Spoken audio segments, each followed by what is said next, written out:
Hello everyone, this is Prashant Singh and welcome to AEC plus. मैं आशा करता हूं कि आप सभी ठीक होंगे और आपकी पढ़ाई बेहतर तरीके से चल रही होगी। देखिए, एक बात हमेशा याद रखिए कि जितना ज़रूरी आपके लिए मेहनत करना है उतना ही ज़रूरी आपके लिए धैर्य रखना भी है, क्योंकि जिसके पास धैर्य होता है वह ज़िंदगी में जो चाहे वो पा सकता है। हम हड़बड़ी से हमको ये लगता है कि यार आज ही चीज़ें जो हैं वो चेंज हो जाएं, आज ही हमारी इच्छा जो है वो पूरी हो जाए, लेकिन हर चीज़ को पूरा होने में एक समय लगता है और उस समय तक आपको धैर्यवान बने रहना पड़ेगा और उसके लिए लगातार मेहनत जो है वो भी करते रहनी पड़ेगी। तो मेहनत करते रहिए, धैर्य बनाए रखिए और एक दिन जरूर आएगा कि आप सफलता जरूर प्राप्त करेंगे। आइए देखें आज का जो हमारा क्वेश्चन है वो क्या है। लास्ट क्लास में मैंने आपसे जो क्वेश्चन ऑफ द डे पूछा था वो ये था कि core industries output in June 2023 reached a 5 month high level at. June 2023 में कोर उद्योगों का उत्पादन 5 महीनों के उच्चतम स्तर पर था और वह कितना पहुंच गया था। तो अगर आपने देखा होगा, न्यूज वगैरह से आप जुड़े होंगे तो आपको पता होगा कि वो 8.2% पहुंच गया था। अब क्वेश्चन ये उठता है कि सर ये जो कोर इंडस्ट्री है ये आखिर है क्या, कहाँ का एवरेज अगर हम बात करें तो 8.2% की ग्रोथ जो है वो लास्ट 5 मंथ में देखने को मिल रही है। तो यहाँ पर जब आप देखेंगे 5 महीनों में उच्चतम स्तर पर पहुंचा है, तो यहाँ पर जब आप देखेंगे तो सबसे ज्यादा इस क्वेश्चन में जरूरी है कि आपको पता हो कि सर कोर सेक्टर जो है, इंडस्ट्री, कोर इंडस्ट्री जो है उनमें कौन कौन से सेक्टर आते हैं। तो यहाँ पर मैंने मेंशन कर दिया है कि जैसे मान लीजिए कि 8 कोर इंडस्ट्री की हम बात करें तो coal, natural gas, refinery product, fertilizers, steel, cement, electricity और क्रूड ऑयल। लेकिन इन आठों में अगर हम बात करेंगे तो अगर आप देखेंगे तो इंडिविजुअल फॉर्म में तो आपको दिखेगा कि कोल सेक्टर जो है वो ग्रोथ कर रहा है, नेचुरल गैस जो है वो अपने टॉप पर अभी पहुंची है, रिफाइनरी प्रोडक्ट सेक्टर जो है वहां पर आपको ग्रोथ जो है नजर आएगा, फर्टिलाइजर सेक्टर में भी ग्रोथ है, स्टील में भी, सीमेंट में भी और इलेक्ट्रिसिटी सेक्टर में भी। लेकिन इन 8 में से एक सेक्टर ऐसा है जो अभी डिक्रीज हो रहा है और वो है क्रूड ऑयल।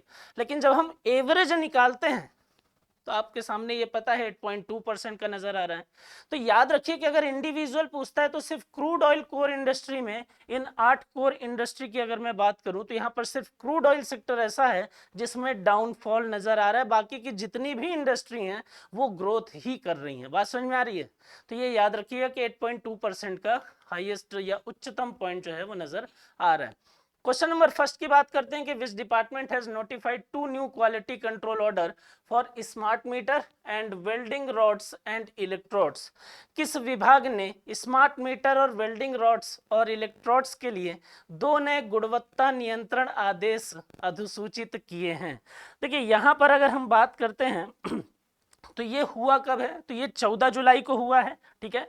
और 14 जुलाई को department of promotion and industry and internal trade जो है उसने ये, अभी अगर आप देखेंगे तो उस डिपार्टमेंट ने ये नोटिस जो है वो जारी की है। कौन सा? तो department of promotion and industry and internal trade, ठीक है। 14 जुलाई को ये नोटिस जो है वो जारी किया गया और बोला क्या गया, स्मार्ट मीटर, वेल्डिंग रॉड्स और इलेक्ट्रोड जो है उनसे संबंधित चीजों के बारे में बताई गई। बोले कि सर क्या चीज है, हम इसको कैसे याद रखें? तो याद रखिए कि इसकी वजह से होगा क्या कि अगर मैं बात करूं, एक वर्ड यूज करूं मैं, घटिया वस्तुएं या बुरी वस्तुएं जो भी हम इंपोर्ट करते थे, तो यहां पर याद रखिए कि इसके कारण से घटिया वस्तुओं का आयात जो है वो क्या हो जाएगा, कम किया जाएगा, पहली चीज। और दूसरा इसमें क्या दिखाई देगा आपको कि जो घरेलू या डोमेस्टिक लेवल पर मैं बात करूं अगर, तो याद रखिएगा कि डोमेस्टिक मैन्युफैक्चरिंग में, डोमेस्टिक मैन्युफैक्चरिंग जो है उसमें इंक्रीमेंट दिखाई देगा। तो एक तरफ आपका जो भी सामान बुरा आप खरीद रहे थे, मजबूरी थी, वहां डिपेंडेंसी थी, उसके कारण से आपका इंपोर्ट हो रहा था, तो वो इंपोर्ट भी कम हो जाएगा। और दूसरी तरफ अगर हम देखें तो बढ़ावा दिया जा रहा है किसको, डोमेस्टिक लेवल पर जो मैन्युफैक्चरिंग हो रही है, जो घरेलू स्तर पर जो विनिर्माण की या विनिर्मित वस्तुओं का निर्माण किया जा रहा है, उनके मैन्युफैक्चरिंग में वृद्धि देखने को मिलेगी। तो ये किस डिपार्टमेंट ने ये नोटिफाई किया है? तो किया है department of promotion and industry, department promotion of industry and internal trade, right. तो तो यहाँ पर याद रखिएगा कि 14 जुलाई 2023 को उद्योग और आंतरिक व्यापार संवर्धन विभाग ने स्मार्ट मीटर और वेल्डिंग रॉड्स और इलेक्ट्रोड्स के लिए 2 नए गुणवत्ता नियंत्रण आदेश जारी किए हैं। राइट। क्वेश्चन नंबर 2 की बात करते हैं। What is the theme of world breast feeding week 2023? देखिए, अगर मैं बात करूं यहाँ पर ब्रेस्ट फीडिंग वीक की, तो उसकी थीम जो है वो थी इनेबल ब्रेस्ट फीडिंग,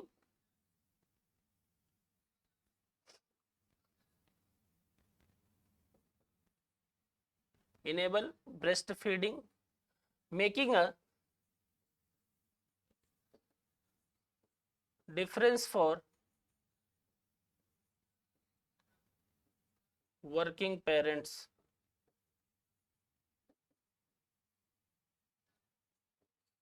ठीक है, ये क्या है? ये 2023 के वर्ल्ड ब्रेस्ट फीडिंग की थीम है। बात समझ में आ रही है? तो अगर आपसे ये पूछे कि सर 2023 का विश्व स्तनपान सप्ताह जो था उसका विषय क्या था, तो उसका विषय था enable breast feeding making a difference for working parents. तो ये इसका राइट आंसर है। ठीक है, अब बात ये आती है कि सर ये जो ब्रेस्ट फीडिंग डे जो है वो मनाया जाता है, आखिर वो मनाया क्यों जाता है, क्या इसके ऑब्जेक्टिव हैं? तो ये याद रखिए कि हर साल 1 जुलाई से 7 जुलाई के बीच में ये वीक जो है वो मनाया जाता है। ठीक है, और इसकी शुरुआत जो है वो कब से की गई थी? तो इसकी शुरुआत की गई थी, स्टार्ट किया गया था इसको 1992 से। ठीक है, और ये कब मनाया जाता है? हर साल 1 जुलाई से 7 जुलाई के बीच। ये वीक पूरा ब्रेस्ट फीडिंग वीक कहलाता है। ठीक है, और यहाँ पर ये मनाया क्यों जाता है? ये इसलिए मनाया जाता है कि जो चाइल्ड है और जो मदर है, उन दोनों को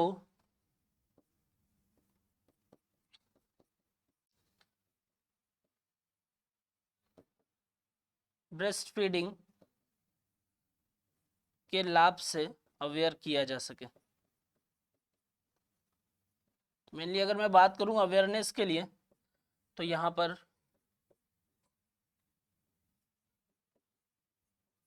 ये वीक जो है वो मनाया जाता है। बात समझ में आ रही है?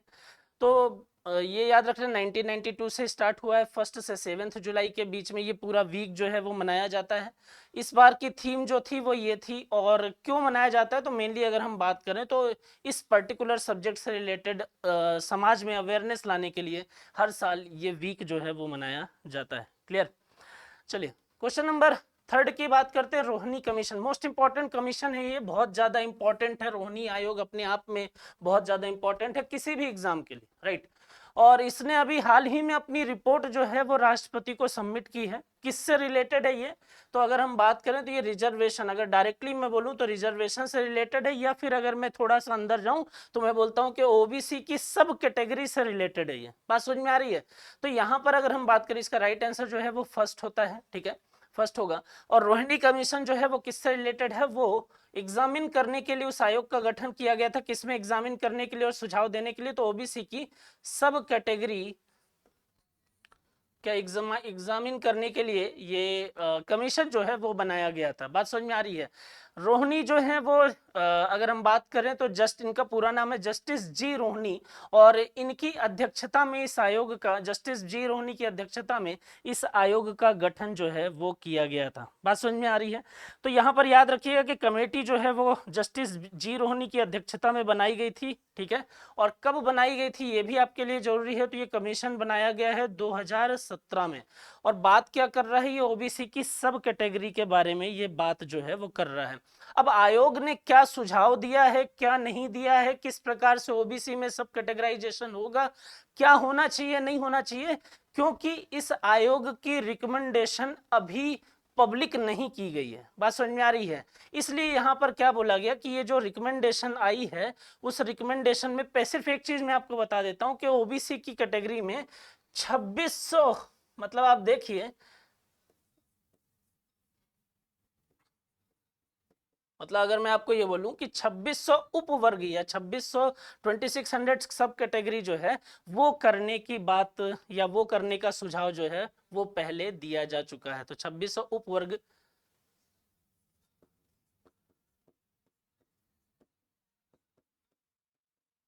जाने का सुझाव, लेकिन ये सुझाव अभी नहीं दिया, ये सुझाव पहले ही दिया। जो सब कैटेगरी की बात है ये पहले ही, अभी उसमें कितना किसको मिलना चाहिए, कौन सी कैटेगरी इसमें होनी चाहिए, क्या होना चाहिए, उससे रिलेटेड ये कमीशन जो है वो काम कर रहा है। लेकिन हम इसके बारे में और भी बात करेंगे जिस दिन इसका रिकमेंडेशन जो है वो पब्लिक कर दी जाएगी, इनके सारे जो पॉइंट हैं उसको पब्लिक कर दिया जाएगा और हमें पता चल जाएगा कि आखिर इनके क्या रिकमेंडेशन थे, ओबीसी को लेकर जो सब कैटेगरी को लेकर है उन्होंने इस पर क्या पॉइंट दिए हैं, उस पर बारे में मैं वापस से आपसे चर्चा जरूर करूंगा।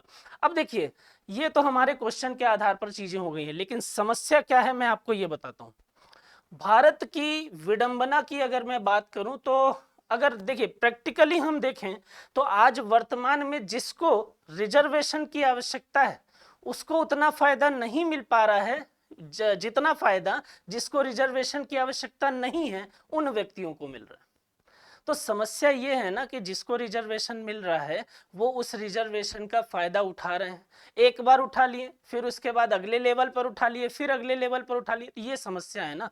तो यहाँ पर देखिए, और दूसरी चीज ये बोली जाती है कि सर ये भेदभाव रिजर्वेशन को लेकर, जातियों के बीच में भेदभाव और सारी चीजें देखने को मिल रही है, इस पार्टी के आने के कारण उस पार्टी के आने के कारण ये समस्याएं ज्यादा उत्पन्न हो रही हैं। देखिए एक सीधा सा सिद्धांत है कि भारत में तब तक जातिगत भेदभाव समाप्त नहीं हो सकता जब तक जातिगत आरक्षण जो है वो देश में चलता रहेगा। आरक्षण की आवश्यकता है, आरक्षण की आवश्यकता आज वर्तमान में जाति के आधार पर कोई भी व्यक्ति पिछड़ा हुआ नहीं है। आज वर्तमान की अगर हम बात करें तो जाति के आधार पर किसी व्यक्ति को रिजर्वेशन की आवश्यकता नहीं है। अगर रिजर्वेशन की आवश्यकता है तो सिर्फ इकोनॉमिक बेसिस पर, जो व्यक्ति आर्थिक रूप से कमजोर है उसको रिजर्वेशन दीजिए ना।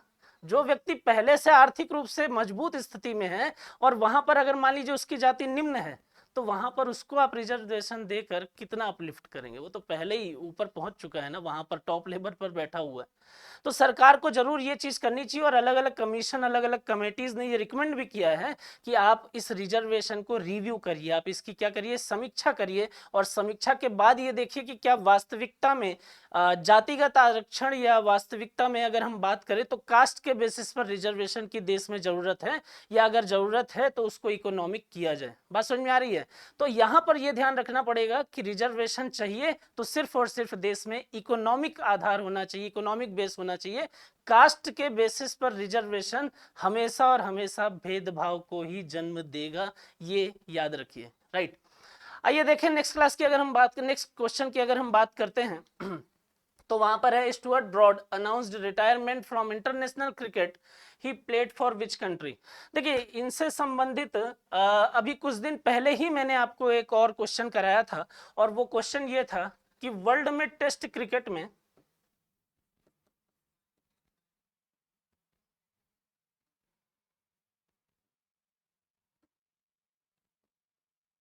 क्वेश्चन ये था कि वर्ल्ड में टेस्ट क्रिकेट में 600 विकेट लेने वाले बॉलर कौन कौन से। तो मैंने आपको 5 नाम बताए थे। मैंने आपको बोला था कि मुथैया मुरलीधरन भी उसमें शामिल हैं, मैंने आपको बोला कि शेन वॉन भी वहां पर शामिल हैं, मैंने आपको बोला कि एंडरसन वहां पर भी शामिल हैं और मैंने आपको बोला कि इंडिया के अनिल कुंबले साहब वहां पर शामिल हैं और 5वां नाम मैंने बताया था कि स्टुअर्ट ब्रॉड वहां पर शामिल है। तो स्टुअर्ट ब्रॉड जो हैं इनके बारे में 2 चीजें आप जानिए। पहली चीज ये कि ये टेस्ट विकेट में 600 से ज्यादा विकेट लेने वाले बॉलर में शामिल हो गए और फास्ट बॉलर की कैटेगरी में ये ऐसा करने वाले दूसरे बॉलर हैं और दोनों बॉलर जो हैं वो इंग्लैंड से रिलेटेड हैं। तो इसका राइट आंसर क्वेश्चन का तो इंग्लैंड हो जाएगा, ये तो क्लियर हो गया। लेकिन और क्या जानना है आपको? तो स्टुअर्ट ब्रॉड 600 विकेट लेने वाले 5वें बॉलर बन गए हैं, इंग्लैंड से रिलेटेड हैं और इन्होंने हाल ही में अभी रिटायरमेंट लिया है अपने गेम से। स्टुअर्ट ब्रॉड के बारे में दूसरी बात आपको ये याद करवाता हूं मैं कि ये वही बॉलर है जिसकी 6 बॉल पे 6 छक्के युवराज सिंह ने मारे थे। बात समझ में आ रही है? अब आप देखिए कि एक स्थिति ये है और एक स्थिति ये है। एक स्थिति ये थी कि यहाँ पर लग रहा था कि भाई इस व्यक्ति का करियर ही खत्म हो जाएगा लेकिन यहाँ पर आप देख रहे हैं कि जब रिटायरमेंट हो रहा है तो उसके पहले इनका जो मतलब लेवल है वो कहाँ पर पहुंचा है, मतलब विश्व के 5 बेहतरीन बॉलर में ये शामिल हो चुके हैं। तो याद रखिएगा कि स्टुअर्ट ब्रॉड जो हैं वो 2-3 चीजें फिलहाल रिटायरमेंट ले चुके हैं, ठीक है। इंग्लैंड से संबंधित है, 600 प्लस विकेट लेने वाले बॉलर जो हैं ये बन चुके हैं और फास्ट बॉलर की कैटेगरी में दूसरे ऐसा करने वाले बॉलर बन गए, राइट। क्वेश्चन नंबर 5 की बात करते हैं, where did president Droupadi Murmu inaugurate the international festival India's folk and tribal expression Utkarsh on 3 August 2023। देखिए एक उत्सव है जिसका नाम है उत्कर्ष। तो यहां बोल रहा है कि राष्ट्रपति द्रौपदी मुर्मू ने 3 अगस्त 2023 को भारत के लोक एवं जनजातीय अभिव्यक्तियों के राष्ट्रीय उत्सव उत्कर्ष का उद्घाटन कहां पर किया था। तो अगर आपने देखा होगा तो 3 अगस्त को भोपाल में महामहिम राष्ट्रपति जी जो हैं उन्होंने उत्कर्ष का उद्घाटन जो है वो किया था। यहां पर एक चीज और याद रखनी है आपको कि उत्कर्ष के साथ साथ यहां अगर आप देखेंगे तो महामहिम ने एक और चीज का उद्घाटन किया था, इंटरनेशनल लिटरेचर फेस्टिवल, जिसका नाम था उन्मेष, है ना। तो यहाँ पर कहाँ किया था, भोपाल में, ठीक है, और 3 अगस्त को ही किया था। और ये चीज और याद रखिए कि international literature festival, international literature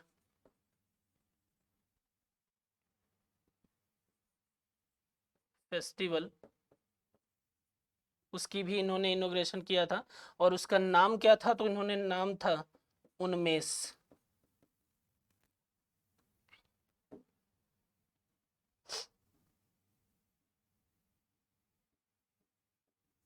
ठीक है, इसका नाम क्या था, तो इसका नाम था उन्मेष। तो 2 चीजें याद रखिए, एक उत्कर्ष और एक दूसरा नाम याद रखिए उन्मेष। तो महामहिम राष्ट्रपति के द्वारा 3 अगस्त 2023 को भोपाल में उत्कर्ष का भी उद्घाटन किया गया और साथ ही साथ अगर हम बात करें तो उन्मेष जो है इंटरनेशनल लिटरेचर फेस्टिवल है उसका भी उद्घाटन यहाँ पर किया गया है। इस उद्घाटन की अगर हम बात करते हैं तो इस उद्घाटन में जो राज्य के मुख्यमंत्री हैं शिवराज सिंह चौहान वो उपस्थित थे। इसके उपलक्ष्य में अगर हम बात करें तो राज्य के जो राज्यपाल हैं, मध्य प्रदेश के जो गवर्नर हैं वो भी यहाँ पर थे, मंगू भाई पटेल जी, और बाकी अलग अलग अतिथिगण जो हैं वो यहाँ पर उपस्थित थे। ठीक है, तो फिलहाल आप इस क्वेश्चन में ये याद रखिए कि कहाँ पर किए हैं, तो भोपाल में किए हैं। और 2 चीजें याद रखिए, एक याद रखिए उत्कर्ष के बारे में और दूसरा याद रखिए उन्मेष के बारे में। बात समझ में आ रही है, एक है उत्कर्ष और दूसरा है उन्मेष। क्लियर। क्वेश्चन नंबर 6 की बात करते हैं, भारत डायनामिक लिमिटेड जिसको आप बीडीएल के नाम से भी जानते हैं और has handed over the first radio frequency seeker to DRDO. किसका फर्स्ट रेडियो फ्रीक्वेंसी सीकर जो है वो बीडीएल ने डीआरडीओ को सौंपा है, तो वो सौंपा है किसका, आकाश का।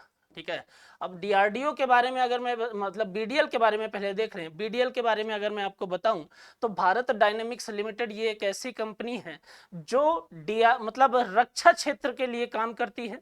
मिसाइल, अलग अलग प्रकार के मिसाइल बनाने का काम जो है वो इसके द्वारा किया जाता है और देश की रक्षा व्यवस्था को मजबूत करने में ये कंपनी जो है वो लगातार काम करती रहती है। बात समझ में आ रही है।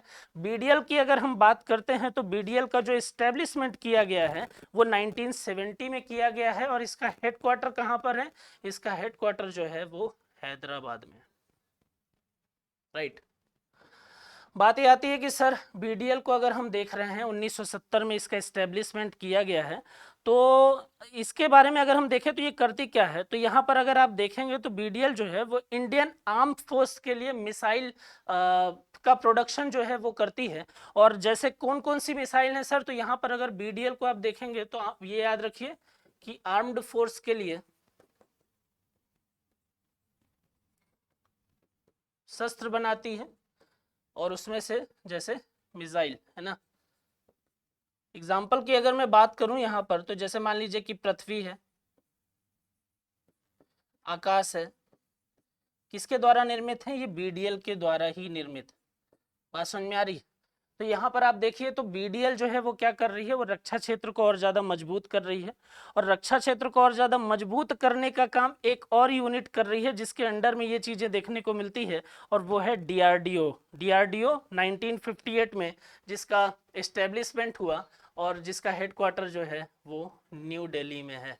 ठीक है, तो कहाँ पर है हेडक्वार्टर? न्यू दिल्ली में। डीआरडीओ के बारे में अगर आप देखेंगे, इसका राइट आंसर जो है वो क्या है? आकाश है। डीआरडीओ के बारे में अगर आप देखेंगे तो एक नाम आप जरूर याद रखिए कि डीआरडीओ के वर्तमान में जो सीएमडी हैं, अगर हम बात करें तो उनका नाम है समीर वी कामत, है ना। तो डीआरडीओ के जो हेड हैं उनका नाम है Sameer V Kamat. Question number 7 की बात करते हैं। क्वेश्चन नंबर 7 की बात करते हैं, बात करते हैं किसकी? यूनेस्को की। ठीक है, यूनेस्को के बारे में मैं पहले भी आपको बता चुका हूं कि आखिर ये करता क्या है, कब इसका एस्टेब्लिशमेंट हुआ, क्या है, बेसिक चीजें मैं आपको पहले भी बता चुका हूं, राइट। तो यहां पर आप याद रखिए कि यूनेस्को की अगर हम बात करें तो बोल क्या रहा है? UNESCO recommended adding to the heritage danger list. जैसे मान लीजिए यूनेस्को की हम बात करते हैं तो वो अलग अलग फील्ड के जो इमारत हैं, अलग अलग फील्ड से संबंधित जो चीजें हैं, उनके संरक्षण के उद्देश्य से उनको हेरिटेज साइट की कैटेगरी में रखता है और उनका संरक्षण जो है वो प्रदान किया जाता है। लेकिन कुछ जगह ऐसी हो जाती हैं, कुछ चीजें ऐसी हो जाती हैं जिसका क्षरण होने के कारण यूनेस्को जो है वो ये बोलता है कि भाई इस कैटेगरी में ये जो चीजें रखी गई हैं, इस कैटेगरी में जिसको हम शामिल किए हैं, धीरे धीरे वो अपने वास्तविक रूप को खोती चली जा रही है। तो यूनेस्को उसको क्या कर देता है? उसको हेरिटेज डेंजर लिस्ट में शामिल कर देता है। हेरिटेज डेंजर लिस्ट में शामिल कर देता है। अब क्वेश्चन ये उठता है कि सर हाल ही में किसने यूनेस्को की अगर हम बात करें तो यूनेस्को ने किसको जो विरासत खतरे की सूची है उसमें जोड़ने की सिफारिश की है? तो यहाँ पर अगर आप देखेंगे तो इटली का एक शहर है जो अपनी प्राकृतिक सुंदरता के लिए विख्यात है, और इसकी ये प्राकृतिक सुंदरता जो है वो धीरे धीरे खत्म होती जा रही है, लुप्त होती जा रही है। ऐसा क्यों हो रहा है? तो देखिए यहाँ पर दो चीजों की समस्या आ रही है। तो किसको शामिल किया है? वेनिस को शामिल किया है। ठीक है, समस्या क्या आ रही है वेनिस के साथ में? अगर मैं बात करता हूं तो वेनिस के साथ में दिक्कत ये आ रही है कि यहाँ पर जो टूरिज्म है ना वो बहुत ही एक्सीडेड अमाउंट में, मतलब कि जो पर्यटक आ रहे हैं वो बहुत ही ज्यादा मात्रा में आ रहे हैं, तो उसके कारण से इसकी प्राकृतिक सुंदरता जो है वो कहीं ना कहीं खत्म होती जा रही है या धीरे धीरे कम होती जा रही है।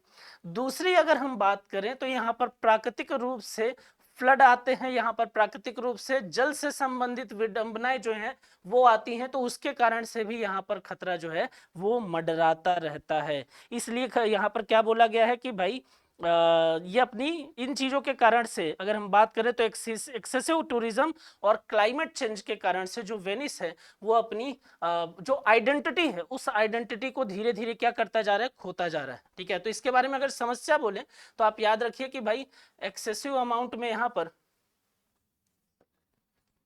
टूरिज्म है, राइट, और दूसरा याद रखिए क्लाइमेट चेंज के कारण से समस्याएं उत्पन्न हो रही हैं। ठीक है, ये दोनों कारण है जिसकी वजह से ये अपनी आइडेंटिटी को धीरे धीरे खोता चला जा रहा है। बात समझ में आ रही है? अब यूनेस्को की अगर हम बात करते हैं तो यूनेस्को के बारे में हम अगर एमपी को देख लें तो यूनेस्को वर्ल्ड हेरिटेज साइट में एमपी की अगर हम बात करें तो एमपी की 3 जगहों को क्या किया गया है? यूनेस्को की वर्ल्ड हेरिटेज साइट में शामिल किया गया है। अब वो कौन कौन सी हैं? तो याद रखिए 1986 में खजुराहो, 1989 में सांची और 2003 में भीम बेटिका। ठीक है, 3 जगह।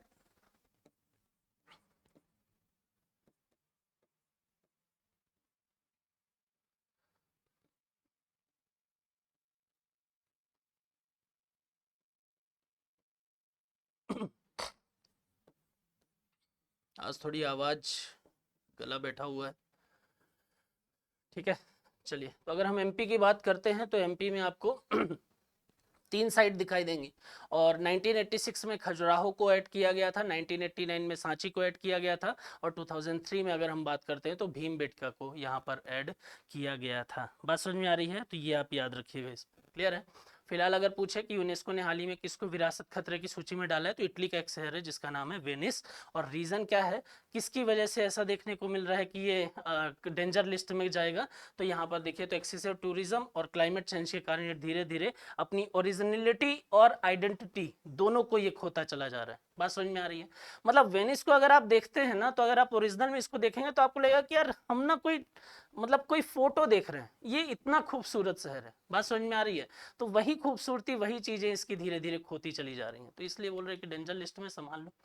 बात करते हैं आदि पेरुक्कू फेस्टिवल, है ना। तो यहाँ पर अगर आप देखेंगे तो आदि पेरुक्कू फेस्टिवल जो है वो कहाँ मनाया जाता है देखिए नाम से ही एक तो आपको आइडिया लग रहा होगा कि आदि पेरुक्कू फेस्टिवल जो है वो साउथ से रिलेटेड है, ठीक है। अब आपके सामने समस्या ये है कि चारों ऑप्शन जो है वो वैसे ही दिखाई दे रहे हैं, केरल, कर्नाटक, आंध्र प्रदेश, तमिलनाडु, ये सब वैसे ही दिखाई दे रहे हैं। तो अब क्या करेंगे, तो यहाँ पर अगर आप याद रखेंगे तो आदि पेरुक्कू जो है वो किससे रिलेटेड है, वो तमिलनाडु से रिलेटेड है। बात समझ में आ रही है? वो किससे रिलेटेड है, तमिलनाडु।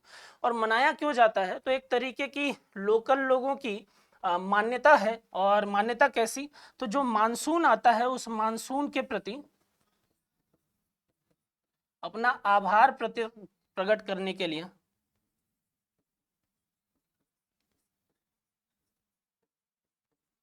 ये फेस्टिवल जो है वो मनाया जाता है। और नाम क्या है इसका, आदि पेरुक्कू। बात समझ में आ रही है? तो आदि पेरुक्कू जो है वो 3 अगस्त को मनाया गया है हाल ही में। और मानसून के प्रति अपना आभार प्रकट करने के लिए वहाँ के जो लोकल लोग हैं वो इसको मनाते हैं। किस राज्य से संबंधित है, ये संबंधित है तमिलनाडु से। अब तमिलनाडु की अगर मैं बात करूँ तो इसके सीएम कौन है, तो वर्तमान में इसके सीएम है MK स्टालिन।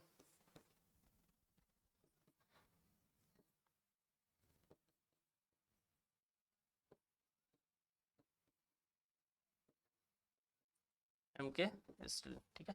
देखिए कोई भी स्टेट आता है तो जनरली मैं उसके सीएम और उससे रिलेटेड जो भी इंपॉर्टेंट पर्सनालिटी हैं या पोस्ट है वो मैं जरूर बता देता हूं। तो आप साथ साथ ये जरूर याद रखा करिए। बात समझ में आ रही है? क्योंकि सिर्फ हम क्वेश्चन कराने का मतलब ये थोड़ी है कि बस पढ़ लिया और हाँ, उससे संबंधित जो चीजें हैं वो भी जरूरी है ना। कि अगर आपसे ये कहीं क्वेश्चन में पूछे कि तमिलनाडु के सीएम कौन है, तो आपको पता तो हो कि MK स्टालिन जो है वो उसके सीएम है। बात समझ में आ रही है? चलिए, the first ever floating store will be opened by Amazon India in which state. कहां पर इसने अमेजन इंडिया की अगर हम बात करें तो फ्लोटिंग स्टोर जो है वो किस राज्य में उसने अभी खोला है, तो वो खोला है जम्मू एंड कश्मीर के डल झील में। बात समझ में आ रही है? कहां पर, जम्मू एंड कश्मीर में डल झील में, ठीक है। और इसने 2015 में, किसने, अमेजन इंडिया की अगर मैं बात करता हूं तो अमेजन ने 2015 में एक प्रोग्राम चलाया था जिस प्रोग्राम का नाम था आई हैव स्पेस। तो आई हैव स्पेस के तहत ही यहाँ पर क्या किया गया है, डल झील में क्या चीजें खोली गई हैं, तो फ्लोटिंग स्टोर जो है वो खोले गए हैं। और जिसके माध्यम से अमेजन के बारे में हम देखें तो अमेजन की जो डिलीवरी की कनेक्टिविटी है वो इससे और ज्यादा बेहतर हो जाएगी। और यहाँ पर अमेजन ये बोलता है कि भाई हम दुनिया के हर कोने में आपको प्रोडक्ट जो है वो सप्लाई कर सकते हैं। आई हैव स्पेस नाम का ये जो प्रोग्राम 2015 में चलाया गया था, उसी के तहत जम्मू एंड कश्मीर में अभी हाल ही में क्या किया गया है, फ्लोटिंग स्टोर जो है उसका उद्घाटन या उसको ओपन किया गया है। बात समझ में आ रही है? तो याद रखिएगा कहां पर, तो जम्मू एंड कश्मीर में किया गया है। बात समझ में आ रही है? क्लियर है? अमेजन की अगर मैं बात करता हूं तो अमेजन के फाउंडर जो हैं वो जेफ बेजोस हैं। एक नाम और आप याद रखिए यहाँ पर, अमेजन के जो फाउंडर हैं उनका नाम है जेफ बेजोस। क्लियर? इसमें ये भी याद रखिएगा, ठीक है। चलिए, क्वेश्चन नंबर 10 की अगर हम बात करें तो यहाँ पर बोल रहा है, eight which of the following places will India host the 5th world coffee conference from September 25 to 28। World coffee conference कब से कब तक हुआ, 25 से 28 सितंबर में होगा ये, ठीक है। अब क्वेश्चन ये उठता है कि सर इंडिया जो है वो इसको अगर हम बात करें, 5th को वर्ल्ड कॉफी कॉन्फ्रेंस है, 5वां संस्करण है ये, ठीक है। और इंडिया जो है इसको कब होस्ट किया है, कब कब इसको होस्ट किया है, तो याद रखिएगा कि इंडिया जो है वो इसको फर्स्ट टाइम होस्ट करने वाला है। बात समझ में आ रही है? इंडिया की अगर हम बात करें तो इंडिया जो है वो इसको फर्स्ट टाइम होस्ट करने वाला है। भारत पहली बार इसको क्या करने वाला है, होस्ट करने वाला है। और ये किस शहर में किया जाएगा, तो याद रखिएगा ये बेंगलुरु में किया जाएगा। राइट। अगर इसके बात करें हम वर्ल्ड कॉफी कॉन्फ्रेंस की अगर हम बात करें तो इसके जो ब्रांड एम्बेसडर हैं वो हैं रोहन बोपन्ना।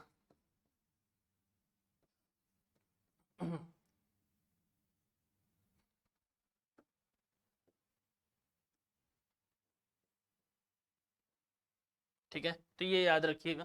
तो ये कहाँ पर होने वाला है, बेंगलोर में होने वाला है। भारत जो है वो पहली बार होस्ट करने वाला है। इसके पहले भारत ने 4 कॉन्फ्रेंस में किसी में भी होस्ट नहीं किया था, 5वां कॉन्फ्रेंस ही होस्ट करेगा। ब्रांड एम्बेसडर जो है वो रोहन बोपन्ना है और 25 से 28 सितंबर के बीच में ये कॉन्फ्रेंस जो है वो बेंगलोर में होगा। बात समझ में आ रही है।